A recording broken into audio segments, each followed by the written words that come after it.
It's Josh again. This is going to be the video on disassembly and features of the Desert Eagle Mark I.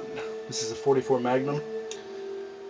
This is before the 50AE was actually ever made. Circa 1984, 1985. 8 shots, 44 Magnum, gas operated. The interesting thing about this particular gun is big, heavy, and well made as it is, it'll only properly cycle around 240 grain bullets, and they need to be hot 240 grain bullets too.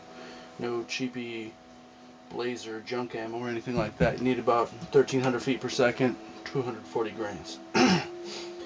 Alrighty, it's single action, has crossbar safety,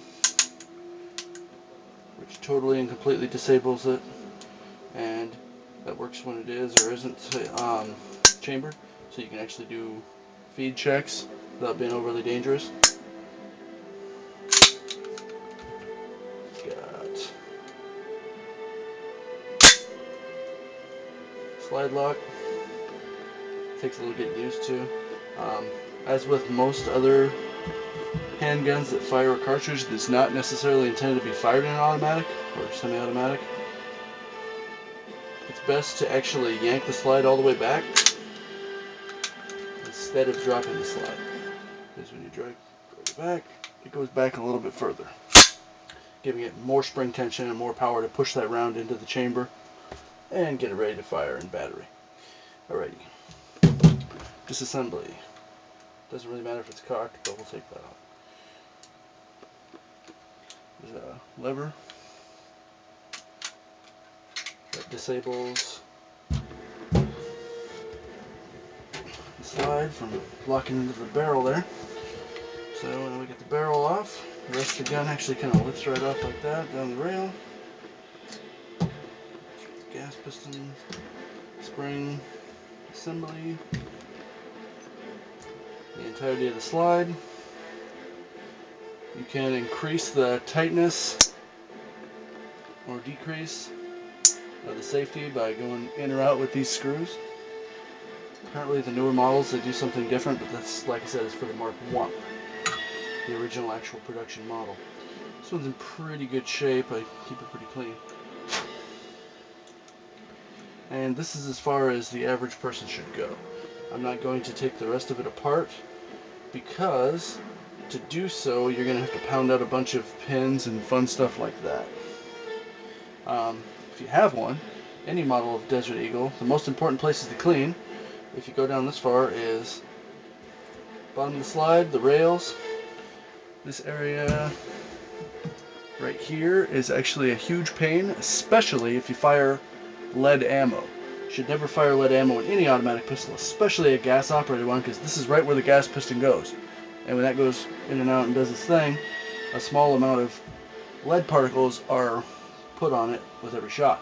So, jacketed bullets, jacketed bullets, jacketed bullets. Especially not cast lead. Not sure why, but whatever other metallurgy is involved there causes all kinds of fun problems. Full 6-inch barrel, making it actually considerably more powerful than a 44 Magnum revolver of the same barrel length, because there's no gas. There's no break between the gas and the pressure from the cylinder gap to the actual chamber, because once you drop the round in there, that's where it is until it's fired.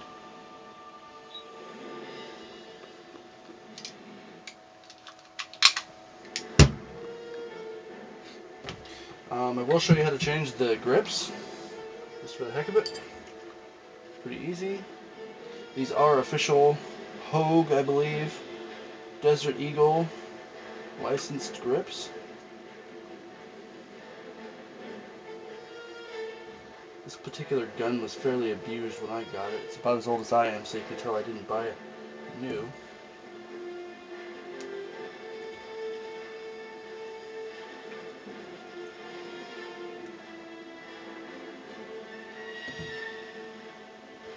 I don't even actually remember what kind of grips these things came with back then.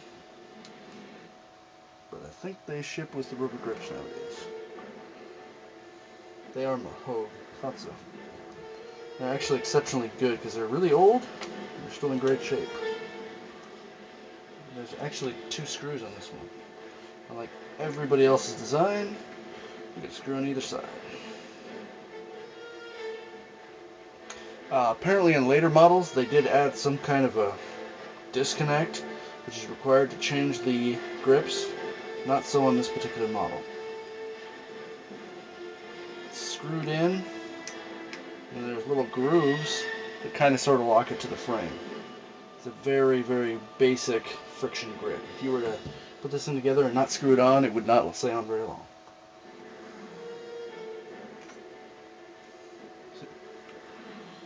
That's the entirety of the frame. Actually not very pretty for as expensive and well-designed a gun as it is.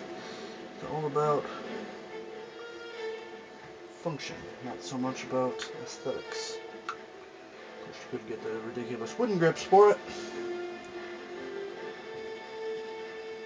And I'm actually not sure if those are model specific. There are differences in size between this Mark I and the newer ones, and I believe as well the Mark VII. And the slide is the difference. Supposedly they changed the slide so that you could shoot 50 AE rounds through it, even though the 50 AE round is actually modeled after 44 Magnum. The only difference is it's specifically an automatic pistol cartridge, so even though it's the same length, it has a different rim. And if this is becoming confusing, we can go back to the 44 Magnum round. 44 Magnum is a rimmed round. Basically, it's intended to sit in the cylinder of a revolver, so it has the rim. With an automatic pistol, they don't have a rim like that. They have a groove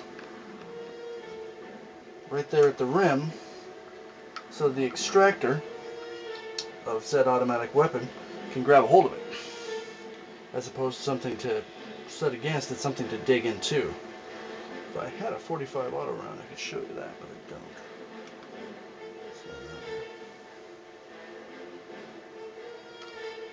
I suppose this is probably unnecessary because everybody knows how to turn a screwdriver.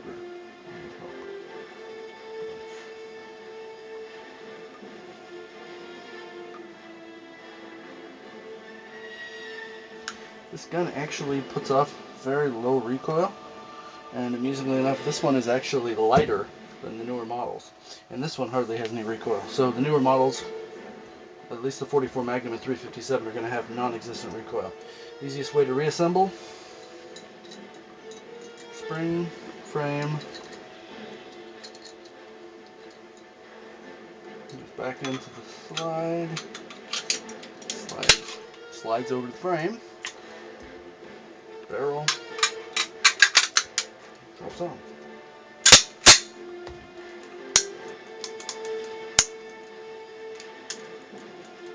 That's it. Desert Eagle 44 Magnum gas-operated pistol.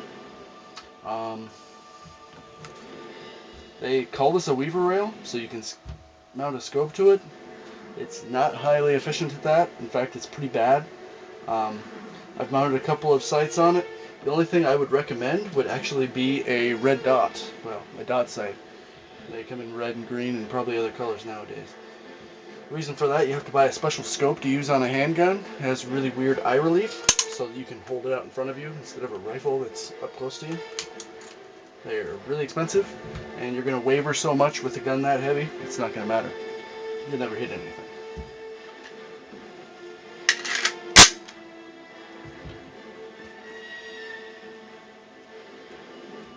I do have a 10-inch barrel for it. It's not the one designed to run with this particular model. It works just fine, but it doesn't look very good. I believe it's the barrel for the Mark VII, or possibly the Mark III, which is pretty much mythical.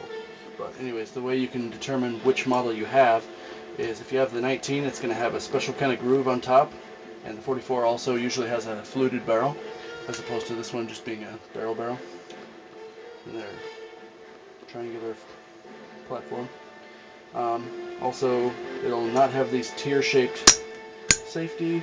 It'll have one that's more like a hook, and it has a 3-position, I believe, bolt release, which makes it easier for people with, I guess, smaller hands or thumbs or whatever. It's actually ideal size for me.